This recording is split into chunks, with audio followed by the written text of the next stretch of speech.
I travel for work, a lot. So I've stayed in maybe 200 Airbnbs across the country, and I've seen it all.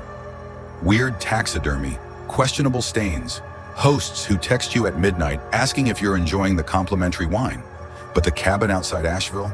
That one was different. The listing photos looked perfect. Wooden beams, stone fireplace, huge windows overlooking the mountains. The host, Margaret, left me a note on the kitchen counter. Welcome. Help yourself to anything. Don't hesitate to reach out. Standard stuff, except for one line at the bottom. Please don't move or cover the painting in the bedroom. It belonged to my late husband. I figured it was sentimental. The painting hung directly across from the bed, an oil portrait of a man in his 60s. Dark suit, thin smile, hands folded. The frame was ornate, maybe Victorian. His eyes had that annoying quality where they seemed to follow you. I'd seen plenty of those. That first night, I barely noticed it. I edited photos on my laptop, fell asleep around midnight. When I woke up for water around 3, I glanced at the painting. The man's hands were different, not folded anymore. They rested flat on his lap. I convinced myself I'd remembered it wrong. Jet lag, you know? I went back to sleep. The second morning, I made coffee and opened my laptop at the kitchen table. I had a Zoom call at 9, professional stuff. But halfway through the meeting, my manager stopped mid-sentence and said, "Hey, is someone standing behind you?" I turned around. Nothing. Just the empty hallway leading to the bedroom. He laughed it off. Must be the camera angle. After the call, I walked back to the bedroom to grab my charger.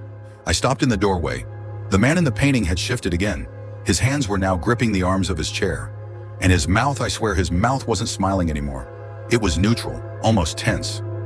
I took a photo of it with my phone. Then I pulled up the listing photos on my laptop. In the original pictures, his hands were folded, and he was smiling. I compared them side by side. My photo showed his hands gripping the chair. I messaged Margaret. "Hey, quick question about the painting.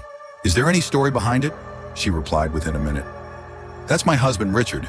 He passed in that room 3 years ago. He loved that spot by the window. I keep the painting there so he can still see the view." I didn't know what to say to that, so I just hearted the message and closed my laptop. That night I couldn't sleep.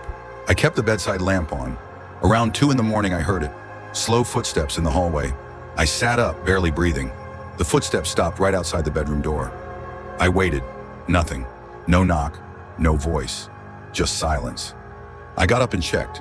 The hallway was empty, but when I turned back toward the bed, I saw the painting. The man was leaning forward now. His hands gripped the edge of the frame. And his face, God, his face was pressed close to the canvas, like he was trying to push through it. I grabbed my suitcase, threw my stuff in, and left. I didn't even close the door behind me. I drove 2 hours to a highway motel and checked in at 4 in the morning.